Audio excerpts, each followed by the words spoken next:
why this isn't the story we think it is. They taught you good. Made you believe their world was all you deserved. But some part of you knew that was a lie. Some part of you remembered what was real. It's so easy to forget how much noise the Matrix pumps into your head. Something else makes the same kind of noise. War.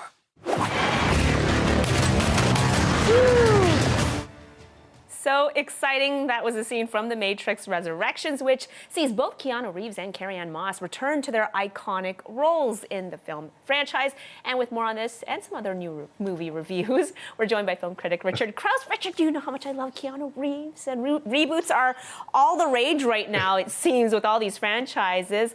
Does Keanu live up to all the expectations? Please say yes. Well, you and my wife are maybe Canada's two biggest Keanu Reeves fans. And so we went with very high expectations. And I'm sorry to tell you, and I hate to break a Keanu lover's heart here a little bit, that it didn't live up to my expectations. Oh, no. It's been 18 years since the last Matrix movie was around on screens. And so I think that the filmmaker, Lana Wachowski, decided that she had to explain everything along the way here. So there's a lot of talk about what the Matrix is, what happens when you get to the Matrix, what happened in the past. There's a ton of flashbacks. And for me, it all became kind of a slog. It feels like a movie that needed just a little bit of tightening up, and it might have been a bit more entertaining than it was for me. Although I think if you're a hardcore Keanu and or Matrix fan, you'll get something out of this. I gave it 2.5 out of 5 stars, and it's in theaters right now. Ouch, Richard, 2.5 stars, that's it. Oh my goodness, but you know what? From everything you said, I gather none of it is Keanu's fault, so I'm still gonna go watching, and I still love Keanu Reeves. Okay, let's move on. This is also the position that my wife took on that as well. There you go, she's a very wise woman. All right, let's move on to Licorice Pizza. This is a film, it's going to be taking us back a little bit in time. Explain a bit.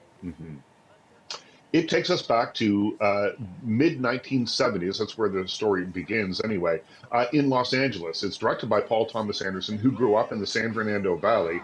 And he recreates that era by introducing us to two characters. One played by Connor Hoffman, who is the son of the late, great Philip Seymour Hoffman. And the other is Alana Haim. She is the keyboardist and guitarist of the rock band Haim. You may have seen them on television, or you've heard their music. In this movie, they play a couple. He falls in love with her absolutely immediately upon seeing her, but there's quite an age gap between them. And this is really a story of platonic love for most of the time. We get to spend a few years with them as they navigate life growing up and their burgeoning and blossoming friendship.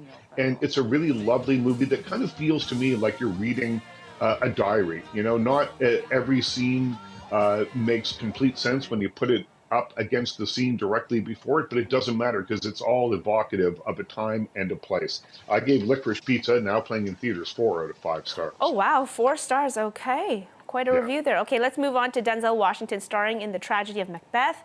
We've seen Denzel tackle Shakespeare before, of course, so how did he do this time? It's like he was born to say these words. Honestly, The Tragedy of Macbeth, he plays, obviously, Macbeth. Lady Macbeth is played by Frances McDormand. There's a supporting cast of really terrific actors.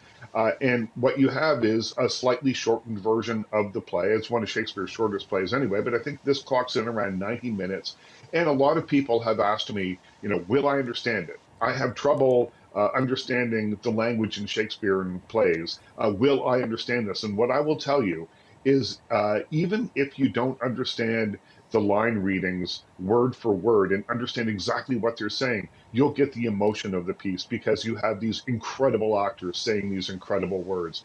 The film is visually stunning. Denzel Washington, look for a nomination there. Look for a nomination from Frances McDormand.